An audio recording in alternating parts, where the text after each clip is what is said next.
My name is Anya.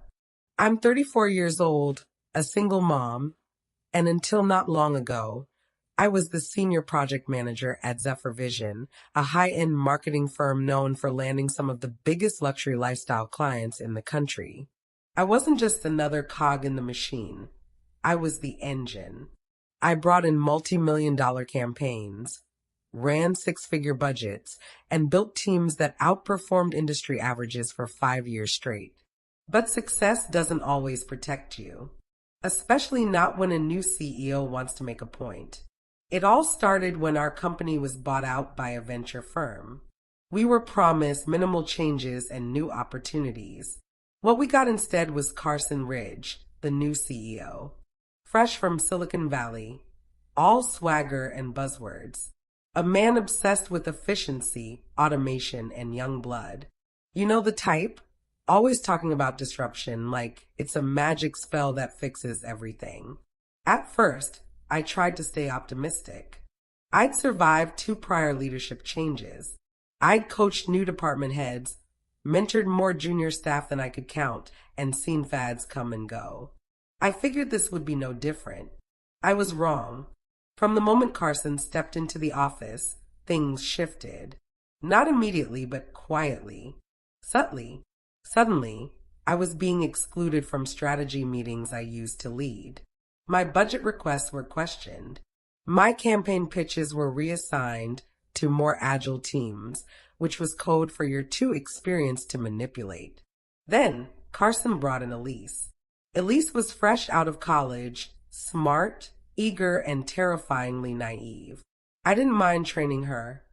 I'd mentored dozens of interns before. But Carson made it clear Elise was different. She was his intern, his pet project. And every time she made a mistake, it was brushed off with, she's still learning. Give her space. I started noticing things that didn't sit right. My emails to clients were being forwarded, edited, and sent again by Elise. Files I had saved were being overwritten. Draft proposals I spent nights working on were suddenly missing. I confronted her once, kindly. Hey, Elise, did you accidentally re-upload a pitch deck I already finalized? She smiled, all innocence. Oh, I thought I was just improving on the structure Carson wanted. Structure Carson wanted? I let it slide. I shouldn't have. Then came the Friday morning staff meeting. I wasn't on the invite. Odd, since I always led them.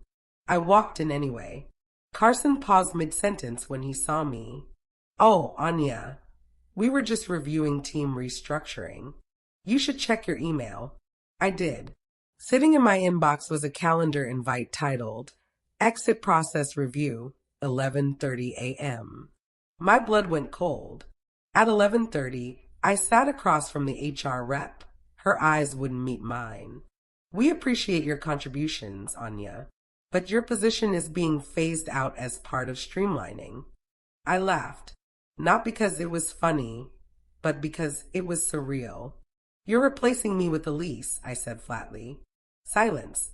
We're restructuring the team dynamic, HR said, like a robot reading a script.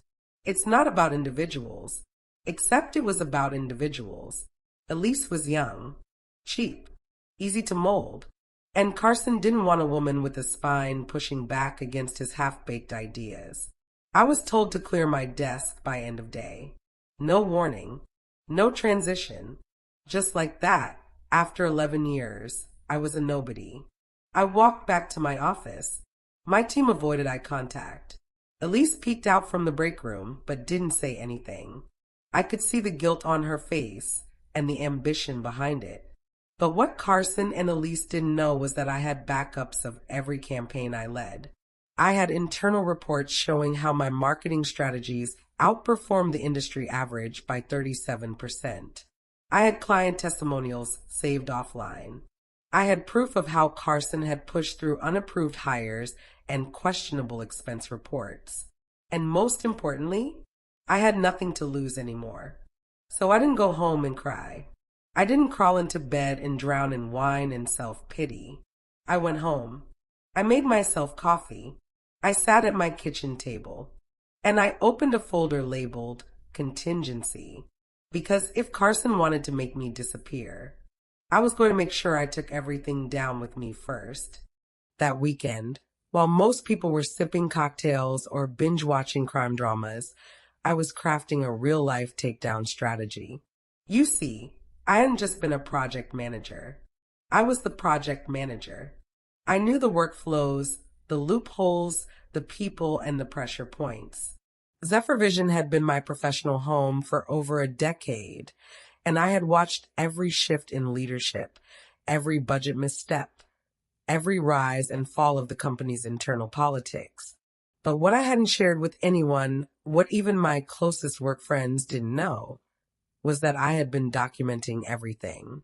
At first, it was just habit. I liked clean documentation, notes on client meetings, mistake logs, process diagrams. But over time, I began noticing patterns, discrepancies in expense sheets, pushy emails from Carson to vendors, budget cuts that mysteriously aligned with his personal travel. When Elise was hired, that pattern intensified. It was as if Carson had picked her not just for her fresh degree, but because she was easy to control. I later found emails forwarded by accident that showed Elise being looped in on high-level financial matters no intern should be near. So I pulled out my hard drive. On it, full archives of project pitches, timestamps, correspondence, redline edits, and even Slack exports. I had a complete trail of my impact on the company and Carson's growing mess. But that wasn't enough. I needed witnesses. So I reached out to Zara. Zara had been with the company 2 years and was known for her loyalty, but also her sense of justice. I invited her for coffee, away from the office, and told her the truth. Her face darkened. I knew something was off. Carson had me delete a spreadsheet last month. Said it was a redundant version, but it had client revenue projections. And that spreadsheet showed that your team was outperforming every other division. I asked if she'd be willing to talk, confidentially. She said yes. Then I contacted Brandon, our senior graphic designer. He wasn't surprised to hear what happened. You were the glue, he said. Elise can't even explain branding hierarchy. She's been sending outdated logos to clients. Carson just tells her to fake it till she makes it. He agreed to share chat logs, screenshots of conversations where Carson insulted staff, manipulated timelines, and even joked about outsourcing old-timers like Anya. That joke was about me. That's when I decided I wasn't going to just expose Carson. I was going to replace him. Phase 1. Burn the bridges, but quietly. I began reaching out to clients. Carefully. Casually. Hi. Just letting you know I'm no longer with ZephyrVision. But I wanted to thank you for the amazing experience. If you need anything, I'd be happy to recommend someone. Within 48 hours, I had 6 replies. 3 of them asked, "Are you taking freelance work?" That was my green light. I created a new email alias, then a website. Just a landing page, really. Anya Meta Creative Solutions.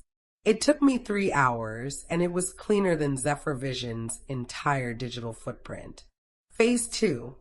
I published an anonymous Medium article. A cautionary tale. I changed names, but made sure the details matched. I included fake quotes lifted from real emails. I even recreated a chart showing the impact of a toxic leadership culture, based on ZephyrVision's own decline under Carson. Within a week, the article had 9,000 reads. One of them was Carson. I knew because he blocked me on LinkedIn. Phase 3, the board. Carson had a weakness. He'd often bragged that ZephyrVision had no real board, just investors who trust me. But he was lying. Through an old contact, Elaine, who'd worked in the finance department before leaving, I discovered the truth. ZephyrVision was majority owned by a holding group called Altura Equity. And Altura did care about one thing, profit. So I gathered my data, campaign results, financial irregularities, unethical promotions, the expense reports, Elisa's access to confidential data, and I sent it all in a zipped file labeled, for the board, internal misconduct and fraudulent reporting. I didn't expect an immediate response, but I got one less than 48 hours later. A formal email from Altura's legal team. Thank you for your submission. This matter is now under review. Please do not contact any Zephyr Vision staff until we've completed our internal investigation. That was the moment I realized this wasn't just revenge. This was a corporate coup. While Altura Equity began their quiet investigation, I kept watching from the sidelines. I had mutuals on LinkedIn and inside the company Slack. Even after I was gone, people still sent me updates, screenshots, whispers, warnings. Turns out Elise wasn't exactly thriving in her new role. She had botched a major presentation with a fashion tech client, mispronouncing the brand name twice in a Zoom meeting. Worse, she had accidentally sent them a draft version of a pitch deck, watermarked with internal notes like, "Fix this garbage layout," and "Anya would never approve this." The client pulled out. That client was worth $500,000.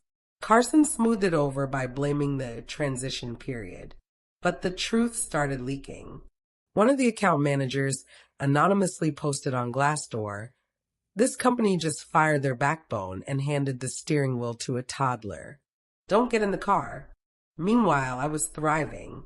Clients I'd worked with before started coming to me directly. They remembered the attention to detail, the calm I brought in chaos, the way I'd troubleshoot problems before they even surfaced. Within a month, I had 5 clients. Within 2, I had to bring in 2 contractors. And Elise? Well, she posted a nervous, so grateful to be learning so much selfie on Instagram, one that accidentally showed an open email behind her on her laptop screen. The email subject line, "Urgent, Elise, we're in trouble." Phase 4, cracks in the castle. I knew the board wouldn't respond publicly. These things take time. But Carson started sweating. One of my sources told me he called a company-wide meeting with mandatory attendance, spoke in circles for 20 minutes about new changes, streamlining talent, and vision alignment. That's corporate speak for "I'm covering my ass." He started blaming middle managers, fired a junior analyst to show decisive leadership. But all it did was make people more suspicious. That's when the audit team arrived. Not from Zephyr Vision, from Altura. Dressed in gray suits and dead expressions, they walked in with laptops and clipboards, asking for files and access logs. Elise had no idea what to do. She called Carson 6 times during the audit. He ignored 4 of them. One of the interns, yes, another intern, later told me Elise sat in the break room staring at the wall for 30 minutes, mumbling, "I'm not even supposed to be here." Same girl. 2 weeks later, I received a FedEx envelope at my doorstep. It was from Altura. Inside was a typed letter. "Ms. Mehta, we appreciate your commitment to professional integrity. The information you provided has prompted a thorough restructuring of Zephyr Vision's executive team. As of this week, Mr. Carson has been placed on administrative leave, pending final review. We have also made staffing changes to ensure that individuals placed in leadership positions are qualified and vetted. We will be in touch regarding opportunities for strategic consultation, should you be interested in aiding the transition." It was the most polite "you just took down a CEO" letter I'd ever seen. I framed it. And yes, I was interested in helping the transition, because I had no interest in just watching Zephyr Vision heal. I wanted to be the one to rebuild it, my way. The invitation came via encrypted email. Clearly, Altura wasn't taking any more risks. They wanted a confidential consultation, a full-day session with key decision-makers focused on rebuilding Zephyr Vision's client retention, internal leadership structure, and most interestingly, its company culture. The same company that discarded me like I was a budget cut. Now, They were asking me to show them how to clean up the mess they made without me. And I didn't say yes immediately. I made them wait 4 days. When I finally walked into that boardroom, I didn't look like the assistant strategist who used to refill the coffee pods. I wore a tailored black blazer, gold cufflinks, and heels that echoed with every step. They noticed. Every one of them stood up. Carson wasn't there. Of course not. He had been officially suspended. Elise, demoted and transitioned into a shadow mentorship program. Translation: invisible, humiliated, and training under someone who reported to me. The board members wanted answers. What made me so effective? Why had clients followed me? Why did morale plummet after my exit? I spoke for 5 hours, with slides, with data, with case studies, and with fire in my voice, because I wasn't just consulting. I was writing my legacy. By the end of the day, Altura offered me a contract, not just to consult, but to return. But this time, I'd report directly to their partner team. I wouldn't be under anyone at Zephyr Vision. They even offered to make me head of strategic innovation. My own department, my own hires, my own rules. I took it, but not before requesting one final term. I choose the first 5 people to be removed. I name names. The passive-aggressive director who always undermined women in meetings. The VP of marketing who laughed when Carson said, "She's too emotional." And of course, the legal advisor who pretended not to see the NDA gag orders. I didn't flinch. I didn't smile. I was done shrinking. Within 3 months, Zephyr Vision looked nothing like it used to. I introduced new mentorship pipelines. I rewrote the onboarding process. I brought in more women and minorities into senior decision-making roles. But most importantly, I created a firewall system, so no one person could ever manipulate the company the way Carson had. Elise quit quietly. No LinkedIn post. No moving on announcement. Just gone. Carson, on the other hand, attempted a comeback. He posted a video titled "My Side of the Story." It got ratioed. Badly. The top comment? "You didn't just fumble the bag. You fumbled the entire damn factory." 3 months into my new role, I wasn't just rebuilding Zephyr Vision. I was redefining what it meant to lead. No one questioned my decisions anymore. Not because they were afraid, but because they saw the results. Revenue stabilized. Client churn dropped by 47%. And internal survey scores, once buried, were now being used to actually measure morale. People felt heard. One afternoon, I walked past the desk that used to be mine, next to the broken printer, under flickering lights. It was now a collaborative station for interns to pitch ideas. I smiled, because I hadn't just come back to fix the system. I came back to burn the old one down and build a better one in its place. Then came the unexpected email. Subject line, "Let's talk." From Martin Crane, the elusive founder and CEO of Altura Holdings. I'd only met him once at a Christmas party. Back then, he hadn't remembered my name. Now he wanted a one-on-one dinner at a 5-star rooftop restaurant. I went, and I didn't wear black this time. I wore red, bold, unapologetic. The color of fire, of revolution, of women who don't ask for permission anymore. Martin was polite, curious.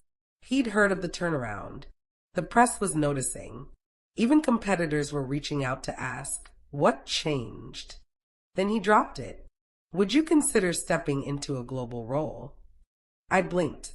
Global. Yes. We want you to oversee the cultural evolution of all 6 subsidiaries under Altura. What you did here, we need that replicated. It was the kind of opportunity people dream about. And it would mean working directly under the CEO. No more layers. No more barriers. Total strategic autonomy. But I had one question. What happens to people like Carson? Martin shifted. They're gone. The industry is shifting. We can't afford dinosaurs. That's when I said the words I had been waiting years to say. Then let's make extinction official. We toasted. I signed the agreement that night. My life changed fast after that.